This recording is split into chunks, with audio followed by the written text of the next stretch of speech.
அப்துல் ஒரு பிரமாதமான சமையல்காரர். அவரு சுல்தான் மியா ஹோட்டல்ல தந்தூரி செஞ்சுக்கிட்டு இருந்தாரு. எனக்கு ஒரு தந்தூரி பார்சல் கொடுங்க. இதோ தந்துடுறேன். அப்துல் என்ன, உங்க கையால செய்யற தந்தூரியை பத்தி சொல்லவே தேவையில்ல. நானும் நிறைய ஹோட்டல்ல தந்தூரி சாப்பிட்டிருக்கேன். ஆனா உங்க கையில இருக்கிற கைப்பக்குவம் வேற எங்கேயுமே கிடையாதுண்ணே. நன்றி. என்னுடைய தந்தூரி உங்களுக்கு பிடிச்சிருக்கே, அதுவே சந்தோஷம். அப்துல் பல வருஷங்களா இதே ஹோட்டல்ல தான் வேலை பார்த்துட்டு இருந்தாரு. எல்லாமே நல்லபடியா போயிட்டு இருந்தது. அப்புறம் ஒரு நாள் சுல்தான் மியாவோட பையன் ஹப்சல் ஹோட்டலை பாத்துக்கிற பொறுப்பை ஏத்துக்கிட்டான். தம்பி, உங்க ஹோட்டல் தந்தூரி உண்மையிலேயே சூப்பரு. ஆ ஆ எனக்கு தெரியும், நிறைய கஸ்டமர்ஸ் அப்துல் அண்ணன் தந்தூரியை பத்தி பாராட்டுறாங்க. இத கேட்டுட்டு அப்துல் சிரிச்சாரு. அவருக்கு ஹப்சல் மைண்ட்ல இருக்கிற குறுக்குத்தனமான புத்தி என்னன்னு தெரியாது. ஹப்சல் என்ன யோசிச்சு வச்சிருந்தான்னா, அதாவது அவன் தந்தூரி கவுண்டரை பெருசாக்கலாம்னு நினைச்சான். இன்னும் நிறைய சமையல்காரங்களை வைக்கணும்னு நினைச்சான். அப்துல் அண்ணன், இன்னும் நீங்க சில சமயக்காரங்களுக்கு உங்கள மாதிரி தந்தூரி செய்ய கத்து கொடுக்கணும். அது என்னன்னா, நான் தந்தூரி கவுண்டரை பெருசாக்க போறேன். அப்பதான் என்னால நிறைய ஆர்டர் எடுக்க முடியும். நிச்சயமா தம்பி, நான் எல்லா சமயக்காரங்களுக்கும் சொல்லி கொடுக்கறேன். இத கேட்டதும் ஹப்சல் சந்தோஷப்பட்டான். கொஞ்ச நாளைக்கு அப்புறம் தந்தூரி கவுண்டர் பெருசாச்சு. இன்னும் 2 சமையல்காரங்க அந்த கவுண்டருக்கு வந்துட்டாங்க, அல்தாஃப் அப்புறம் அர்பாஸ். இப்ப என்ன கவனமா பார்த்து கத்துக்கங்க. என்ன மாதிரியே நல்லா தந்தூரி செஞ்சீங்கன்னா கஸ்டமர்ஸ் உங்களையும் பாராட்டுவாங்க. அப்துல் அவங்க 2 பேருக்கும் தந்தூரி எப்படி செய்யறதுன்னு நல்லா கத்து கொடுத்தாரு. கொஞ்ச நாள்லயே அவங்க 2 பேரும் அப்துல் மாதிரி தந்தூரி செய்ய கத்துக்கிட்டாங்க. எனக்கு நம்பிக்கை இருக்கு, பகல்ல இந்த ஹோட்டல் 2 மடங்கும் ராத்திரியில 4 மடங்கு வியாபாரம் நடக்கும். உங்க வாக்கு நிறைவேறட்டும் அப்துல் அண்ணே. அப்துல் அவங்க 2 பேருக்கும் நல்ல மனசோட தந்தூரி செய்யறது எப்படின்னு கத்து கொடுத்தாரு. ஆனா அப்சல் ரொம்பவே தந்திரமானவன். அவன் மைண்ட்ல பணம் சம்பாதிக்கிறது மட்டும்தான் குறிக்கோளா இருந்தது. அதனால அவன் புது கோழி பண்ணக்காரர் கிட்ட ஒப்பந்தம் பண்ணிக்கிட்டான். இந்த கோழி பண்ணக்காரன் அப்சலுக்கு செத்து போன கோழிங்களை குறைஞ்ச விலைக்கு விற்க ஆரம்பிச்சான். அதனால அப்சலோட லாபம் அதிகமாச்சு. தந்தூரி கவுண்டர் பெருசா இருந்ததுனால கஸ்டமர்ஸும் அதிகமாயிட்டாங்க. எல்லாமே நல்லபடியா தான் போயிட்டு இருந்தது. ஆனா ஒரு நாள் அப்துல் அன்னைக்கு அந்த ஹோட்டல்ல ராத்திரி பகல்னு பார்க்காம இருந்தாரு. அப்பதான் அந்த ஹோட்டலோட முதலாளி சுல்தான் அங்க வந்தாரு. கண்ணா அப்சல், ஹோட்டல் எப்படிப்பா போயிட்டு இருக்கு? நல்லா போகுதுப்பா. அது சரி, நம்ம கோழி வாங்குற பண்ணைய மாத்திட்டேன்னு கேள்விப்பட்டேன். ஆமாப்பா, இந்த புது பண்ணக்காரரு குறைஞ்ச விலையிலேயே கோழிகளை நம்மளுக்கு சப்ளை பண்றாரு. அப்படியா? அது எப்படி? ஏன்னா அந்த கோழிங்க ஏற்கனவே செத்து போனதுங்க. அரே அல்லா, ஏன்பா இந்த மாதிரி அநியாயத்தை செய்யற? இது பாவம்பா. இந்த பாவத்தை செய்யாத. நாம கொடுக்கற தந்தூரி சாப்பிட்டு யாருக்காவது உடம்பு சரியில்லாம போச்சுன்னா அப்புறம் அந்த அல்லா நம்மள மன்னிக்கவே மாட்டாரு கண்ணா. அப்படியெல்லாம் எதுவும் நடக்காதுப்பா. எல்லா ஹோட்டல்காரங்களும் இப்படிதான் செய்யறானுங்க. என் ஃப்ரெண்ட்ஸ் ஹோட்டல் எல்லாம் இப்படிதான் நடக்குது. இது வரைக்கும் எந்த நோயும் வந்ததில்லை, இனிமேலும் வராது. உனக்கு அறிகுறி சொல்ல வேண்டியது என்னுடைய கடமை. அதுக்கப்புறம் உன்னோட விருப்பம். இனிமே இந்த ஹோட்டல் உன்னுடையது. நீ தான் இதுக்கு முதலாளி. நல்லதோ கெட்டதோ அது எல்லாம் உன் கையில தான் இருக்கு, சரியா? சுல்தான் சார் அங்க இருந்து கிளம்பி போனாரு. அவங்க பேசினது எல்லாத்தையும் அப்துல் கேட்டுட்டாரு. கொஞ்ச நேரம் பொறுத்து அவரும் அவங்க வீட்டுக்கு போயிட்டாரு. ராத்திரி முழுக்க அப்துல் இதே விஷயத்த பத்தி யோசிச்சுட்டு இருந்தாரு. ஜனங்க உயிரோட விளையாடுற இடத்துல நான் இனிமே வேலை செய்ய மாட்டேன். இது ரொம்பவே பாவம். ஆனா முதலாளி பையன் நான் சொல்றத கேட்க மாட்டாரு. பேசாம இந்த வேலையை விட்டுடலான்னு எனக்கு தோணுது. இப்ப அப்துல் என்ன யோசிச்சாருன்னா, சுல்தான் ஹோட்டல்ல சமைக்கிற வேலையை விட்டுடலான்னு யோசிச்சாரு. மறுநாள் காலையில அவரு ஹோட்டலுக்கு போனாரு. நேத்துக்கு நீங்க பேசுனதை நான் கேட்டுட்டேன். இனிமே இங்க வேலை செய்யறதுக்கு என் மனசாட்சி உறுத்துது. நான் இந்த ஹோட்டலை விட்டு போறதா முடிவு பண்ணிட்டேன். நல்லது. நீ என்ன நினைச்ச? நீ போயிட்டேன்னா இந்த ஹோட்டலை மூடிடுவேன்னு நினைச்சியா? அதான் இல்ல. ஆனா இதுக்கு மேல உனக்கு எந்த ஹோட்டல்லையும் வேலை கிடைக்காது. அது உறுதி அப்துல் அண்ணே. அத நான் ஏத்துக்கிறேன். வேலை இல்லாம நான் இருந்துருவேன். இந்த மாதிரி ஏமாத்தி சம்பாதிக்க நான் விரும்புறேன். அப்துல் இப்படி சொல்லிட்டு அங்கிருந்து போயிட்டாரு. அவரு நிறைய ஹோட்டல்ல வேலை தேடி அலைஞ்சாரு. ஆனா அவருக்கு வேலை எங்கேயும் கிடைக்கல. ரொம்ப நொந்து போய் ஒரு நாள் அவரு தன்னோட நண்பன் முஸ்தபா சைக்கிள் கடையில உட்கார்ந்துருந்தாரு. என்னப்பா ஆச்சு? இன்னைக்கு வேலை கிடைக்கலையா? இல்ல நண்பா, என்ன பண்றதுன்னு எனக்கு தெரியல. தந்தூரி பண்ற வேலையை தவிர வேற எந்த வேலையும் எனக்கு தெரியாது. வேற வேலை செய்ய சொல்லி உன்னை யார் சொன்னது? நான் என்ன சொல்ல வரேன்னா, நீயே சொந்தமா ஒரு தந்தூரி கவுண்டரை ஓபன் பண்ணா என்ன? அவ்வளவு பணம் என்கிட்ட இல்ல. தந்தூரி ரொம்ப விலை அதிகம். அது மட்டும் இல்லாம ஹோட்டல் வேணும் இல்ல, அதுக்கு வாடகை, இதுக்கெல்லாம் நான் எங்க போறது? உன்னுடைய எல்லா கேள்விக்கும் ஒரே ஒரு பதில் தான். கொஞ்ச நேரம் வெயிட் பண்ணு. முஸ்தபா 2 பழைய சைக்கிள் ரிம் எடுத்துட்டு வந்தாரு. அப்புறம் அதுல ஹோல்ஸை போட்டு ஒரு கம்பியை போட்டாரு. இந்தா ரெடி ஆயிடுச்சு. என்ன இது? புரிய வைக்கிறேன். முஸ்தபா கிட்ட ஒரு தள்ளி வண்டி இருந்தது. முஸ்தபா அந்த கைவண்டிக்கு மேல இருந்த மரத்தை உடைச்சு எடுத்தாரு. அப்புறம் இந்த தந்தூரை அந்த கைவண்டியில ஃபிக்ஸ் பண்ணாரு. இப்போ இதுக்கு கீழே அடுப்பு கறிய பத்த வை. அப்புறம் இத சுத்தி சுத்தி தந்தூரி பண்ண. அடேங்கப்பா, இது ரொம்ப நல்லா இருக்கே. இதை எப்படி யோசிச்ச? உனக்கு உதவி செய்யணும்னு நினைச்சேன், அதான் யோசனை தானா வந்துருச்சு. நன்றி நன்றி நண்பா. மறுநாள்ல இருந்து முஸ்தபா அந்த கைவண்டியில தந்தூரி விற்க ஆரம்பிச்சாரு. தந்தூரி செய்யறதுல முஸ்தபா கை தேர்ந்த ஆளு. ஆனா அவர்கிட்ட ஹோட்டல் இல்ல. அதனால அவரோட தந்தூரி விலையும் ரொம்ப குறைவா தான் இருந்தது. முஸ்தபாவோட தள்ளுவண்டி தந்தூரி கடையில கஸ்டமர்ஸ் கூட்டம் எப்பவுமே இருந்துகிட்டே இருந்தது. அதே சுல்தான் ஹோட்டல்ல ஃபுட் ஆபீசர்ஸ் வந்து செக் பண்ணாங்க. அப்புறம் செத்து போன கோழியை சமைச்சு விற்கிறதுனால அவங்களோட ஹோட்டலுக்கு சீல் வச்சுட்டாங்க. அந்த குற்றத்துக்காக அப்சலுக்கு சிறை தண்டனை கொடுத்தாங்க. ஒருவேளை இதுதான் இயற்கையோட நியாயம் போல இருக்கு. நல்லவங்களுக்கு எப்பவும் நல்லதுதான் நடக்கும், அப்புறம் கெட்டவங்களுக்கு கெட்டதுதான் நடக்கும். இதுக்கு தான் சொல்லுவாங்க, நல்லதை மட்டும் செய், நல்லதே நடக்கும். அப்துல் ஒரு பிரமாதமான சமையல்காரர். அவரு சுல்தான் மியா ஹோட்டல்ல தந்தூரி செஞ்சுக்கிட்டு இருந்தாரு. எனக்கு ஒரு தந்தூரி பார்சல் கொடுங்க. இதோ தந்துடுறேன். அப்துல் என்ன, உங்க கையால செய்யற தந்தூரியை பத்தி சொல்லவே தேவையில்ல. நானும் நிறைய ஹோட்டல்ல தந்தூரி சாப்பிட்டிருக்கேன். ஆனா உங்க கையில இருக்கிற கைப்பக்குவம் வேற எங்கேயுமே கிடையாதுண்ணே. நன்றி. என்னுடைய தந்தூரி உங்களுக்கு பிடிச்சிருக்கே, அதுவே சந்தோஷம். அப்துல் பல வருஷங்களா இதே ஹோட்டல்ல தான் வேலை பார்த்துட்டு இருந்தாரு. எல்லாமே நல்லபடியா போயிட்டு இருந்தது. அப்புறம் ஒரு நாள் சுல்தான் மியாவோட பையன் அப்சல் ஹோட்டலை பாத்துக்கிற பொறுப்பை ஏத்துக்கிட்டான். தம்பி, உங்க ஹோட்டல் தந்தூரி உண்மையிலேயே சூப்பரே. ஆ ஆ எனக்கு தெரியும், நிறைய கஸ்டமர்ஸ் அப்துல் அண்ணன் தந்தூரி பத்தி பாராட்டுறாங்க. இத கேட்டுட்டு அப்துல் சிரிச்சாரு.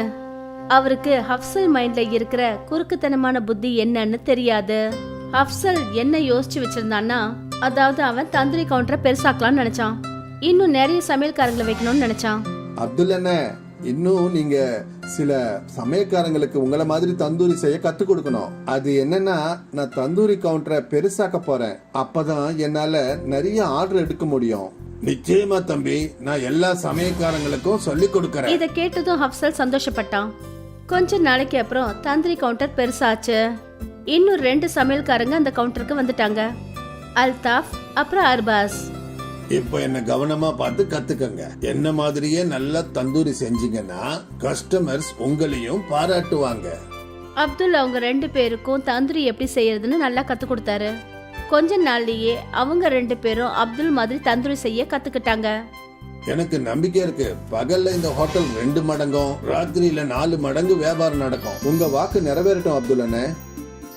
அப்துல் அவங்க 2 பேருக்கும் நல்ல மனசோட தந்தூரி செய்யறது எப்படின்னு கத்து கொடுத்தாரு. ஆனா அப்சல் ரொம்பவே தந்திரமானவன். அவன் மைண்ட்ல பணம் சம்பாதிக்கிறது மட்டும்தான் குறிக்கோளா இருந்தது. அதனால அவன் புது கோழி பண்ணக்காரர் கிட்ட ஒப்பந்தம் பண்ணிக்கிட்டான். இந்த கோழி பண்ணக்காரன் அப்சலுக்கு செத்து போன கோழிங்களை குறைஞ்ச விலைக்கு விற்க ஆரம்பிச்சான். அதனால அப்சலோட லாபம் அதிகமாச்சு. தந்தூரி கவுண்டர் பெருசா இருந்ததுனால கஸ்டமர்ஸும் அதிகமாயிட்டாங்க. எல்லாமே நல்லபடியா தான் போயிட்டு இருந்தது.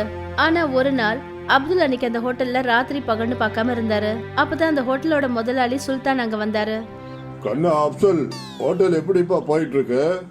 நல்லா போகுதுப்பா. அது சரி, நம்ம கோழி வாங்குற பண்ணைய மாத்திட்டேன்னு கேள்விப்பட்டேன். ஆமாப்பா, இந்த புது பண்ணக்காரரு குறைஞ்ச விலையிலேயே கோழிகளை நம்மளுக்கு சப்ளை பண்றாரு. அப்படியா? அது எப்படி? ஏன்னா அந்த கோழிங்க ஏற்கனவே செத்து போனதுங்க. அரே அல்லா, ஏன்பா இந்த மாதிரி அநியாயத்தை செய்யற? இது பாவம்பா, இந்த பாவத்தை செய்யாத. அவ கொடுக்கற தந்தூரி சாப்பிட்டு யாருக்காவது உடம்பு சரியில்லாம போச்சுன்னா அப்புறம் அந்த அல்லாஹ் நம்மள மன்னிக்கவே மாட்டாரு கண்ணா. அப்படியெல்லாம் எதுவும் நடக்காதுப்பா. எல்லா ஹோட்டல்காரங்களும் இப்படிதான் செய்யறானுங்க. என் ஃப்ரெண்ட்ஸ் ஹோட்டல் எல்லாம் இப்படிதான் நடக்குது. இது வரைக்கும் எந்த நோயும் வந்ததில்லை, இனிமேலும் வராது.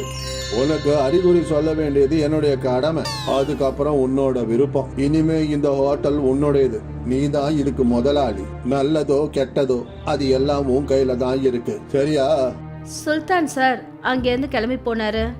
அவங்க பேசினது எல்லாத்தையும் அப்துல் கேட்டுட்டாரு. கொஞ்ச நேரம் பொறுத்து அவரும் அவங்க வீட்டுக்கு போயிட்டாரு. ராத்திரி முழுக்க அப்துல் இதே விஷயத்தை பத்தி யோசிச்சுட்டு இருந்தாரு.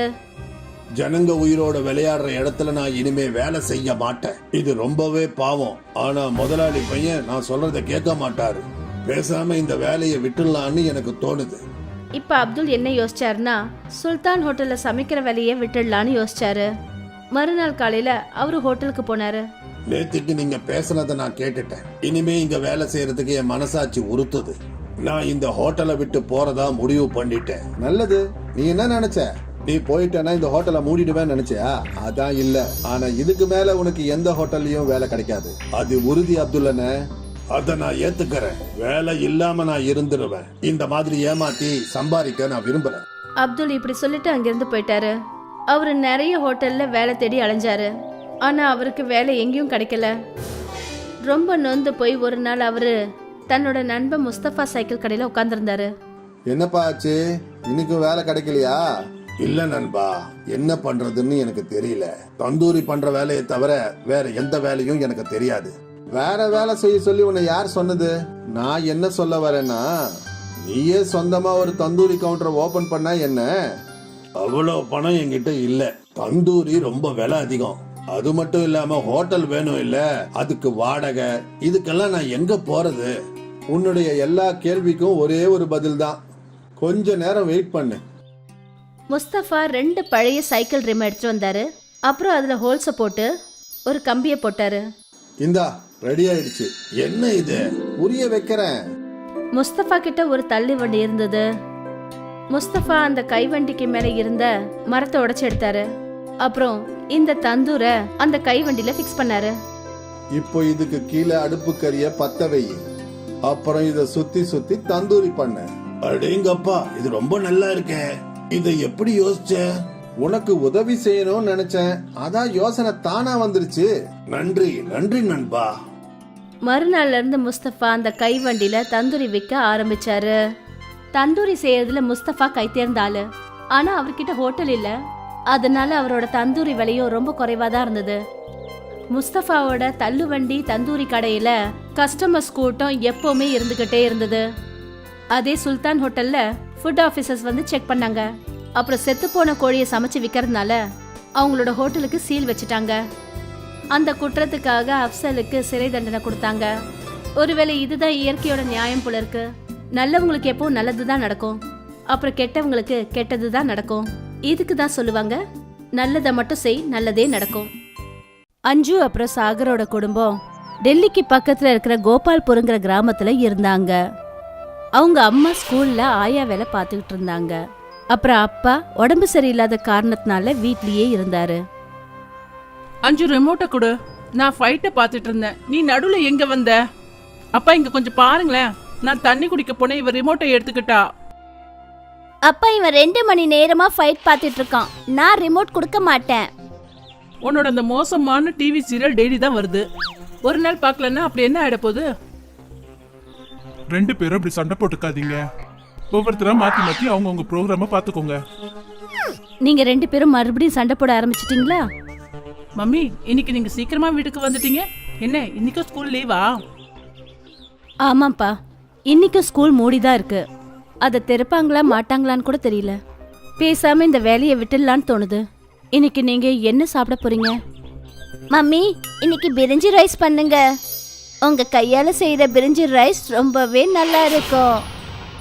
கொஞ்ச நாளைக்கு அப்புறம் அஞ்சு சாகரோட அம்மாவோட வேலை போயிடுச்சு.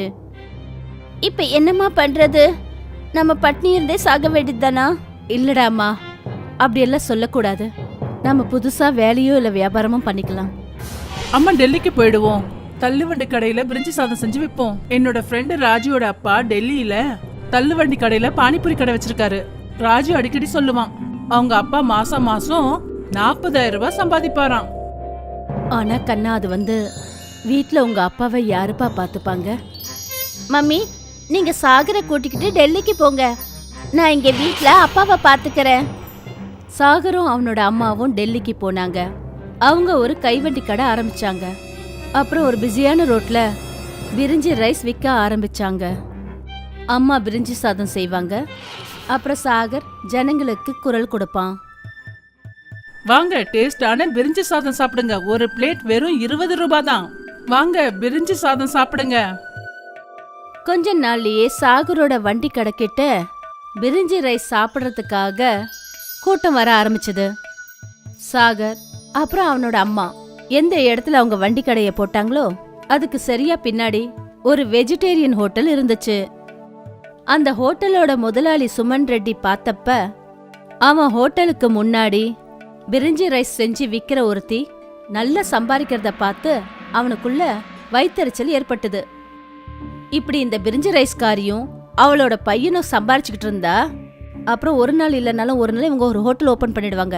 எப்படியாவது நாம இவங்க பிசினஸ நிறுத்திடணும். ஒரு நாள் காலையில சுமன் அவனுக்கு ரொம்ப பரிச்சயமான ஒரு போலீஸ் அதிகாரிய சாகரோட வண்டி கடைக்கு கூட்டிட்டு போனான். உன்னோட வண்டி கடையை இங்க இருந்து எடுத்துட்டு போ. நீ என் ஹோட்டலுக்கு எதிர்க்க வண்டி கடை வச்சிருக்க. அப்புறம் நீ ரோட்டியும் ஜாம் பண்ணிட்டு இருக்க. அதுக்கு முன்னாடி சாகரும் அவனோட அம்மாவும் வண்டிய வேற இடத்துக்கு கொண்டு போறதுக்குள்ள அந்த வண்டிய காலால உதைச்சிட்டான். அந்த வண்டி கொஞ்சம் தூரம் போய் கீழே கவுந்துடுச்சு. சுமன் கூட ஒரு போலீஸ்காரனும் இருந்தான். அதனால சாகர் அப்புறம் அவனோட அம்மா சுமன் கிட்ட எதுவும் பேச முடியல. அவங்க கண்ணீர் சிந்தபடி நின்னுட்டாங்க. அம்மா, நான் இப்பவே போய் சுமனோட முகத்தை உடைக்கிறேன். வேண்டாப்பா, இது சிட்டி, நம்மளோட கிராமம் கிடையாது. போலீஸ் உன்னை பிடிச்சிருவாங்க. சட்டம் எப்பவுமே பணக்காரங்களுக்கு மட்டும்தான் சப்போர்ட் பண்ணும். நாம வேற ஏதாவது ஒரு இடத்துல வண்டி கடைய வைப்போம்ப்பா. வண்டி கவுந்ததுனால எல்லா பிரிஞ்சி ரைஸும் கீச்சடு அப்புறம் கீழே விழுந்ததுனால வேஸ்ட் ஆயிடுச்சு. அம்மா, நாம புதுசா பிரிஞ்சி சாதம் செஞ்சு கொண்டு வரணும். ரோட்ல பிரிஞ்சி ரைஸ் விக்கிற ஒருத்தர் வந்தாரு. அண்ணன், இந்த பிரிஞ்சி ரைஸ் 1 கிலோ எவ்வளவு அண்ணன்? வாங்கிக்கங்க தங்கச்சி, உங்களுக்கு நான் கம்மி விலையில கொடுக்கறேன். சாகரும் அவனோட அம்மாவும் மொத்தமா 20 கிலோ பிரிஞ்சி ரைஸும் பீன்ஸும் வாங்கிட்டாங்க. மறுநாள் அவங்க புதுசா பிரிஞ்சி ரைஸ் சமைச்சு அத கஸ்டமருக்கு கொடுத்தப்ப அப்ப கஸ்டமர் சொன்னாரு, உங்க பிரிஞ்சி சாதத்துல சிக்கனோட சுவை வருது. பிரிஞ்சி சாதத்துல சிக்கன் சுவையா? அது எப்படி முடியும்? சாகரும் அவனோட அம்மாவும் பிரிஞ்சி ரைஸ சாப்பிட்டு பார்த்தாங்க. அவங்களுக்கும் அது ஏதோ சிக்கன் ரைஸ் சாப்பிட்ற மாதிரி தோணுச்சு. ஜனங்க மத்தியில பிரிஞ்சி ரைஸ் சிக்கன் ரைஸ் மாதிரி இருக்குன்னு பரவுச்சு. அப்புறம் ரொம்ப தூரத்துல இருந்தெல்லாம் ஜனங்க சாகரோட வண்டி கடைக்கு வந்து பிரிஞ்சி ரைஸ சுவைக்க ஆரம்பிச்சாங்க. கூட்டம் அதிகரிச்சுக்கிட்டே இருந்தது. அஞ்சுவையும் உதவிக்காக அங்க வர வச்சாங்க. ஏன்னா 20 ரூபாய் பிரிஞ்சி ரைஸ்ல சிக்கனோட சுவையா? யார் அதை வேண்டான்னு சொல்லுவாங்க? பிரிஞ்சி ரைஸ்ல சிக்கனோட சுவை இருக்குன்னு சுமன் வரைக்கும் தெரிஞ்சிடுச்சு. இவங்க ஏதாவது கேடித்தனம் பண்ணி நிச்சயமா அந்த பிரிஞ்சி சாதத்துல சிக்கனை கலந்துருப்பாங்க. நானும் என்னோட சாப்பாட்டுல யாருக்கும் தெரியாம சிக்கனை கலக்கிறேன். அப்புறம் என்னோட வியாபாரம் பல மடங்கு அதிகமாயிடும். சுமனும் தன்னோட சுத்தமான வெஜிடேரியன் சாப்பாடுல சிக்கனை மிக்ஸ் பண்ண ஆரம்பிச்சிட்டான். ஒரு நாள் ஒரு பொலிட்டிக்கல் பார்ட்டியோட ஒரு பெரிய தலைவர் சுமனோட ஹோட்டலுக்கு சாப்பிட வந்தாரு. அவர் சாப்பாட்டுல சிக்கன் கிடைச்சது. ஏய் ஹோட்டல் முதலாளி, என்ன இது? நீ என்னோட சாப்பாட்டுல சிக்கனை மிக்ஸ் பண்ணி என்னோட தர்மத்தையே ஸ்பாயில் பண்ணிட்ட. அந்த தலைவர் சுமனை பிடிச்சு பயங்கரமா அடிக்க ஆரம்பிச்சாரு. அப்புறம் சுமனோட ஹோட்டலை மூடிட்டாங்க. அங்க சாகரோட வண்டி கடையில நான்வெஜ் சாப்பிட்றவங்களோட கூட்டம் அதிகரிச்சுக்கிட்டே இருந்தது. கடைசியில சுமன் ஒரு நாள் வேற வழி இல்லாம சாகரோட அம்மாவை பார்க்க போனான். தங்கச்சி, நான் உங்களுக்கு செஞ்ச பாவத்துக்கு உங்ககிட்ட நான் மன்னிப்பு கேட்டுக்கிறேன். என்னோட ஹோட்டலை என்னால நடத்த முடியல. நீங்க என்னோட ஹோட்டலை வாங்கிக்கிட்டீங்கன்னா எனக்கு ரொம்ப சந்தோஷமா இருக்கும். நான் இங்க இருந்து போயிடுவேன். அப்புறம் வேற எங்கேயாவது போய் ஹோட்டல் வச்சு பொழைச்சுக்கிறேன். சாகர் அப்புறம் அவனோட அம்மா சுமனோட அந்த ஹோட்டலை வாங்கிக்கிட்டாங்க. அம்மா, நாம இப்படி இருக்கிறதுக்கு காரணம் அந்த மனுஷனோட கருணைதாம்மா. அவர் தானே நமக்கு மாய பிரிஞ்சி ரைஸை கொடுத்தாரு. நானும் எவ்வளவோ முயற்சி பண்ணி அவரை தேடி பார்த்தேன். ஆனா அவரு கிடைக்கவே இல்லை. நான் நினைக்கிறேன் அவரு கடவுள் மூலமா நமக்காக அனுப்பப்பட்ட ஒரு தேவன் நினைக்கிறேன். அம்மா, இந்த மாதிரி தேவர்கள்லாம் உண்மையாவே இருக்காங்களாம்மா? தெரியலடா அம்மா, ஆனா அனுபவத்து மூலமா தெரிஞ்சுக்கிட்டேன். ஆமா, இருக்காங்க. மீர்பூருங்கிற கிராமத்துல ஹரி சிங்னு பேர் கொண்ட ஒரு விவசாயி இருந்தாரு. ஹரி சிங் கிட்ட ஒரு முரட்டுத்தனமான மாடு இருந்துச்சு. அது ஒரு நாளைக்கு 15 லிட்டர் பால் கொடுக்கும். ஹரி சிங் தன்னோட மாடு கொடுக்கற பால்ல தேசி நெய் செஞ்சாரு. அப்புறம் அந்த சுத்தமான நெய்யால ஸ்வீட்ஸ் பண்ணுவாரு. ஃப்ரெஷ்ஷா இருக்கிறதுனால கிராமத்து ஜனங்க ஹரிசிங்கோட கடையில இருந்து தான் ஸ்வீட்ஸ் எல்லாத்தையும் வாங்குவாங்க. மற்ற கடையில இருக்கிற ஸ்வீட்ஸ் எல்லாம் அந்த அளவுக்கு விற்காது. ஹரிசிங்கோட கடைக்கு நேர் எதிர ராதேஷாமோட கடை இருந்தது. ஹரிசிங் கடையில இவ்ளோ கூட்டம், ஆனா நம்ம கடையை எவனும் ஏறெடுத்து கூட பார்க்க மாட்டேங்கிறானுங்க. ஹரிசிங்கோட கடைக்கு மட்டும் ஏன் அவ்வளவு கூட்டம் வருதுன்னு எனக்கு தெரியவே மாட்டேங்குது முதலாளி. நம்ம ஸ்வீட் அவங்க ஸ்வீட்ஸோட குறைச்சல் ஒன்றும் கிடையாதே. எல்லாத்துக்கும் காரணம் அவன் மாட்டுல இருந்து கிடைக்கிற நெய் தான். அந்த மாடு மட்டும் அவனுக்கு இல்ல, அவனுக்கு வேலையே இல்ல. இவன் ரொம்ப ஏழையா இருந்தான், ஆனா அவனோட மாட்டால இன்னைக்கு பணக்காரன் ஆயிட்டான். கல்யாண ஊர்வலங்களை கலந்துக்கிறதுக்கு ஹரிசிங்க்கு ரொம்பவே பிடிக்கும். அவன் கிராமத்துல நடக்கிற ஒவ்வொரு கல்யாணத்திலையும் கலந்துப்பான். ஒரு நாள் ஒரு டிராக்டர்ல ஹரிசிங் கல்யாண ஊர்வலத்தோட போனான். அந்த ஊர்வலம் வழியில ஒரு இடத்துல நின்றுடுச்சு. ஹரிசிங் அந்த கூட்டத்துல இருந்து இறங்கி மரத்துக்கு பின்னாடி பாத்ரூம் போகிறதுக்காக போனான். ஹரிசிங்க்கு பின்னாடி திடீர்னு ஒரு ஓநாய் வந்துடுச்சு. ஹரிசிங் அந்த ஓநாயை பார்த்ததும் பயத்துல என்ன பண்றதுன்னு தெரியாம அந்த காட்டுக்குள்ள அவரு ஓட ஆரம்பிச்சாரு. சில கிலோமீட்டர் ஓடினதுக்கு அப்புறம் தான் அவரு மூச்சே விட்டாரு. ஓநாய் என்னமோ அவர் பின்னாடி அப்ப இல்ல, ஆனா அவரு வழி தடுமாறி நின்னுட்டாரு. இங்க இருந்து எந்த பக்கம் போறதுன்னே ஒன்னும் புரியலையே. ஹரிசிங் அந்த காட்டுல ஒரே இடத்த சுத்தி சுத்தி வந்தாரு. ராத்திரியும் ஆயிடுச்சு. இந்த காட்டை விட்டு வெளியே போக முடியுமான்னு எனக்கு தெரியல. ஹரிசிங் சோகத்தோட அங்க உட்கார்ந்துட்டாரு. அப்பதான் அவருக்கு எங்க இருந்தோ பெல் அடிக்கிற சத்தம் கேட்டுச்சு. ஹரிசிங் அந்த சத்தம் கேக்குற பக்கம் போனாரு. அங்க பார்த்தா ஒரு வெள்ளை கலர் மாட்டு கழுத்துல மணி கட்டிருந்தத அவரு பார்த்தாரு. இந்த மாடு ரொம்ப அழகா இருக்கே. ஹரிசிங் அந்த மாட்டை தனக்கு பக்கத்திலே கட்டி போட்டாரு. அப்புறம் அவரு தன்னோட குடும்பத்தை பத்தி யோசிக்க ஆரம்பிச்சாரு. இந்நேரம் நான் வீட்டுல இருந்திருந்தேன்னா மாடு மணி அடிச்சுது. அப்புறம் ஹரிசிங் திடீர்னு அவர் வீட்டுக்கு போயிட்டாரு. என்ன ஆச்சரியம்! இத்தனை நாளா நீங்க எங்க போயிருந்தீங்க? அந்த பக்கத்து வீட்டு விமலா கூட தானே ஓடி போயிட்டீங்க. அவளும் ஒரு வாரமா இங்க ஆளை காணோம். இல்ல, நான் லாலா சௌத்ரி பொண்ணோட கல்யாணத்துக்கு போயிருந்தேன். அப்புறம் காட்டுல மாட்டிக்கிட்டேன். இங்க பாத்தியா எனக்கு காட்டுல என்ன கிடைச்சதுன்னு? இந்த மாதிரி ஒரு அழகான பளிச்சுன்னு இருக்கிற மாட்டை பாத்திருக்கியா? இத பார்த்தா சாக்ஷாத் காமதேனு மாதிரியே இருக்கு. காமதேனுவா? ஆமா, காமதேனு மாட்டு கிட்ட நாம என்ன வேண்டிக்கிட்டாலும் அது நமக்கு கொடுக்கும். புராண வேதங்கள்ல அப்படிதாங்க சொல்லிருக்கு. ஒருவேளை நான் இந்த மாட்டால தான் திடீர்னு காட்டுல இருந்தேன்னா இங்க வந்துட்டேனோ? இது உண்மையிலேயே காமதேனுனா அதோட உண்மை இப்ப தெரிஞ்சிரும். ஏய் காமதேனுவே, எனக்கு சுட சுட ரபடி சாப்பிடணும் போல ஆசையா இருக்கு.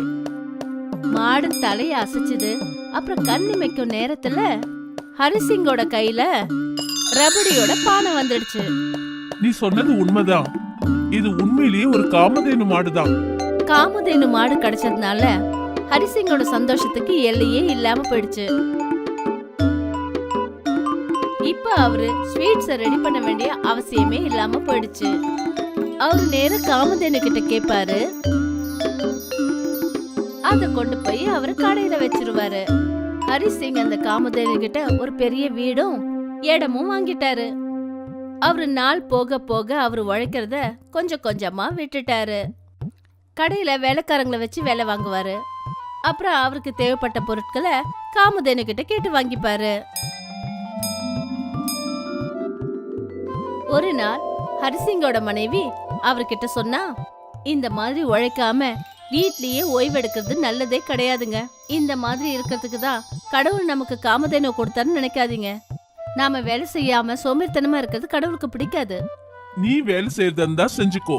நம்ம கிட்ட காமதேனு இருக்கிற வரைக்கும் நான் எதுக்காக தேவையில்லாம உழைக்கணும்? ஹரிசிங் தன்னோட பழைய மாட்டை கவனிக்கிறத மொத்தமா விட்டுட்டாரு. அத சரியா கவனமா பாத்துக்காததுனால அந்த மாடு பலவீனமாயிடுச்சு. ஒரு நாள் ராதேஷாம் ஹரிசிங்கோட வீட்டுக்கு வந்தான். அவன் அந்த பழைய மாட்டை விலைக்கு கேட்டான்.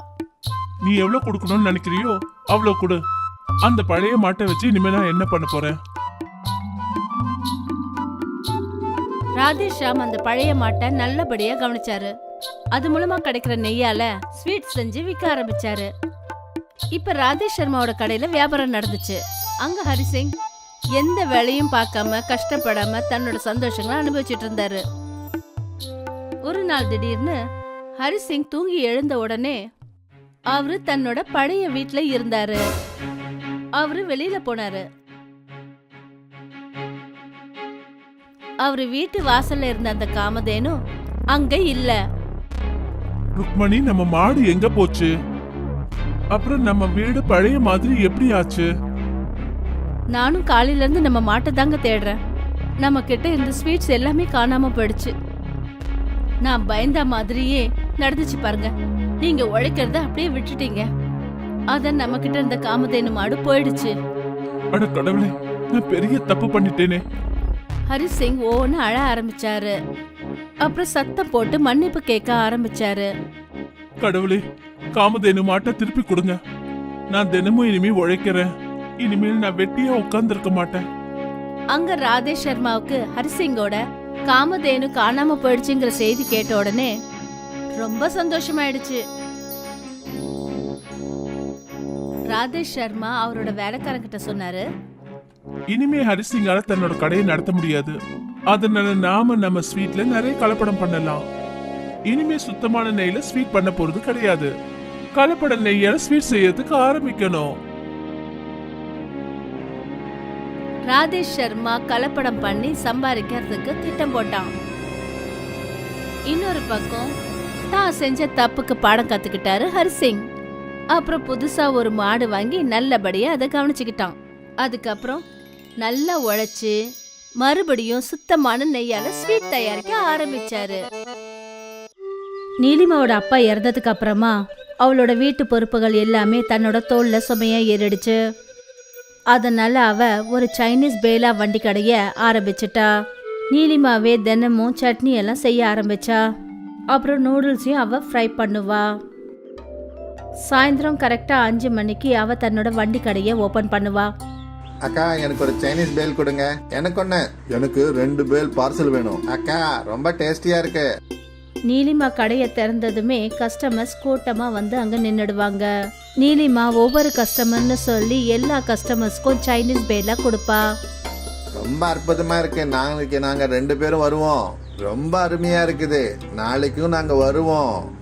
கண்டிப்பா வாங்க. நீலிமாவோட ஹோம்மேட் சட்னி அப்புறம் நூடுல்ஸோட டேஸ்ட் மற்ற கடையை விட ரொம்ப தனித்துவமா இருந்தது. அப்புறம் அந்த ஒன்று தான் அவளுடைய கஸ்டமர்ஸ்க்கும் ரொம்ப பிடிச்சிருந்தது.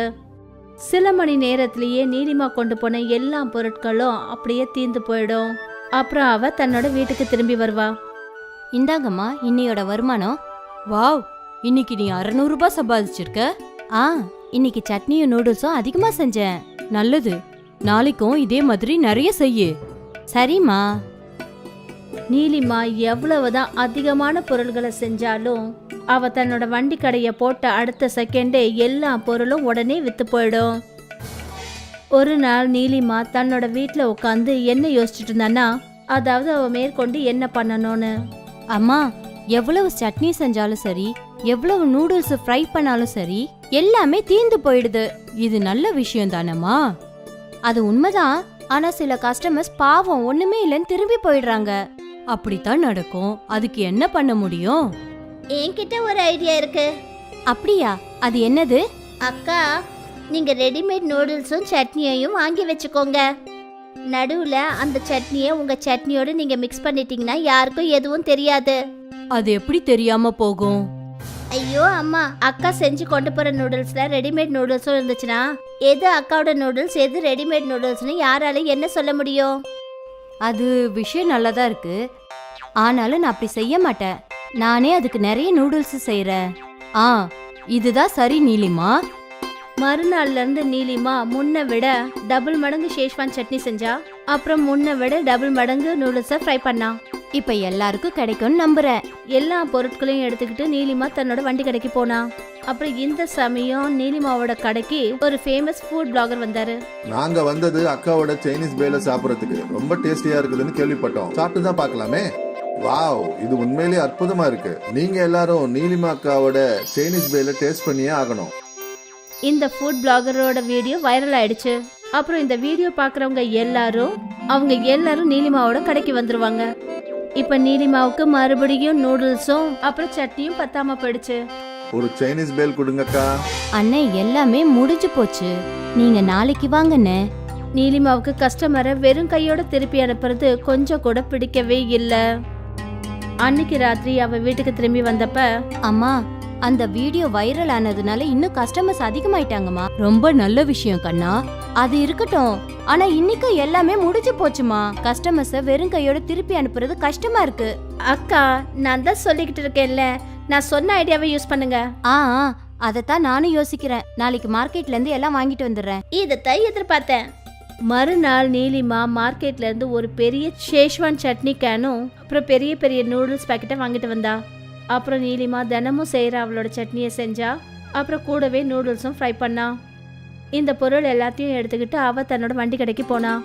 எப்பவும் போல நீலிமா கடையை திறந்ததுமே கஸ்டமர்ஸ் கூடி நின்னுட்டாங்க. எனக்கு 2 சைனீஸ் பேல் பார்சல். எனக்கு ஒண்ணு. நீலிமாவோட கை வேலை செஞ்சுக்கிட்டே இருந்தது. மெல்ல மெல்ல டப்பாவில் சட்னி குறைஞ்சிக்கிட்டே இருந்தது. இப்ப மார்க்கெட்ல இருந்து வாங்கிட்டு வந்த சட்னியையும் நூடுல்ஸையும் மிக்ஸ் பண்ணணும். அதுக்கப்புறம் நீலிமா வெளியில வாங்கிட்டு வந்த சட்னி அவளோட சட்னியோட சேர்த்து மிக்ஸ் பண்ணா. அப்புறம் ஃப்ரைட் நூடுல்ஸ்ல அவ வெளியில இருந்து வாங்கிட்டு வந்த நூடுல்ஸையும் சேர்த்தா. எனக்கு 2 சைனீஸ் பேல் வேணும். தரேங்க. நீலிமா பழையபடி எல்லா கஸ்டமர்ஸ்க்கும் சைனீஸ் பேலா செஞ்சு கொடுத்துக்கிட்டு இருந்தா. அக்கா, டேஸ்ட் கொஞ்சம் டிஃப்ரெண்டா இருக்கு. முன்ன மாதிரி கிடையாது, ஆனாலும் நல்லா இருக்கு. நீலிமாவுக்கு ரொம்ப சந்தோஷமா இருந்தது. அவளோட கஸ்டமருக்கு மார்க்கெட்டோட பொருள் டேஸ்டும் பிடிச்சிருக்குன்னு. அப்புறம் என்ன, தினமும் நீலிமா மார்க்கெட்ல விற்கிற ஷேஷ்வான் சட்னியும் நூடுல்ஸையும் தான் செஞ்ச நூடுல்ஸையும் சட்னியையும் மிக்ஸ் பண்ணா. இந்த சுவையில எந்த மாற்றத்தையும் கண்டுபிடிக்கலையாமா? இல்லம்மா, எல்லாரும் சந்தோஷமா சாப்பிட்டாங்க. நல்லது, சாயா சொன்ன ஐடியா ஒர்க் அவுட் ஆகுது. அம்மாவுக்கு சந்தோஷம், நீலிமாவோட கஷ்டம் கொஞ்சம் குறைஞ்சதுன்னு. மெல்ல மெல்ல நீலிமா குறைஞ்ச பொருட்களை சமைக்க ஆரம்பிச்சா. அப்புறம் அதிகமான பொருட்களை மார்க்கெட்ல இருந்து வாங்கிக்கிட்டு வந்தா. ஆனாலும் இப்பவும் அவளோட கடையில கூட்டம் இருந்தது. ஆனா ஒரு நாள் நீலிமாவோட கடைக்கு பக்கத்துல அசோக் சைனீஸ் வண்டி கடையை போட்டான். அவன் ஷேஷ்வான் சட்னி அப்புறம் நூடுல்ஸை மார்க்கெட்ல இருந்து வாங்கிக்கிட்டு வருவான். நீலிமாவோட கஸ்டமர்ஸ் அசோக்கோட நூடுல்ஸையும் சாப்பிட்டு பார்த்தாங்க. இது அப்படியே நீலிமாக்கா செய்யற மாதிரியே இருக்கு. என்ன, நிஜமாவா? ஒவ்வொருத்தரா எல்லா கஸ்டமரும் அசோக்கோட பேலியும் சாப்பிட்டு பார்த்தாங்க. அதுவும் அவங்களுக்கு பிடிச்சு போச்சு. அசோக் ரொம்பவே தந்திரமானவன். அவன் கஸ்டமர்ஸை தன் பக்கமா இழுக்கிறதுக்கு முயற்சி பண்ணான். அதனால அவன் சைனீஸ் பேலோட விலைய 10 ரூபாயில இருந்து குறைச்சி 8 ரூபாவா ஆக்கிட்டான். அடேங்கப்பா, வெறும் 8 ரூபாய் தானா? நல்லதுதான். எது எப்படியோ 2 பேர் சோவையும் ஒரே மாதிரி தானே இருக்கு. அதுவும் சரிதான். இன்னும் கம்மியான விலையில இருந்ததுனால நிறைய பேர் அசோக்கோட வண்டி கடையில போய் சாப்பிட ஆரம்பிச்சாங்க. அப்புறம் மெல்ல மெல்ல நீலிமாவோட கடை ரொம்பவும் காலியா இருந்தது. இன்னைக்கு முதல் முறையா நீலிமாவோட பொருட்கள் குறையாம இருந்தது. அவர் ரொம்ப வேதனையோட வீட்டுக்கு போனா. என்ன ஆச்சு? அசோக் என் பக்கத்திலேயே சைனீஸ் பேலா கடையை போட்டுட்டான். அப்புறம் விலைய 8 ரூபான்னு போட்டிருக்கான். அதனால என் கடைக்கு யாரும் வரமாட்டேன்றாங்க. அப்படின்னா அக்கா நீங்களும் ரேட்டை கம்மி பண்ணுங்க. ஆனா அதனால லாபம் கம்மி ஆயிடதா? அதெல்லாம் ஒன்றும் பிரச்சனை இல்லை. ஆனா எல்லாம் வித்து போகும்ல. மறுநாள் நீலிமா புது போர்டை போட்டா. அவ சைனீஸ் பேலோட விலை 7 ரூபாய்க்கு மாத்தினா. 7 ரூபான்னு போர்டில் பார்த்ததுமே எல்லா கஸ்டமர்ஸும் மறுபடியும் நீலிமாவோட கடைக்கு வந்தாங்க. இப்போ ஏதாவது பண்ணி ஆகணும். அசோக் தன்னோட விலையை குறைச்சு 5 ரூபாய்க்கு மாத்திட்டான். 5 ரூபாய்க்கு 2 பேலா? அப்படின்னா நான் 2 சாப்பிடுவேன். அப்புறம் மறுபடியும் ஒரு முறை எல்லா கூட்டமும் அப்படியே அசோக்கோட கடைக்கு போச்சு. நீலிமா தன்னோட தலையில கை வச்சுட்டா. அவளுக்கு என்ன பண்றதுன்னே ஒன்னும் புரியல.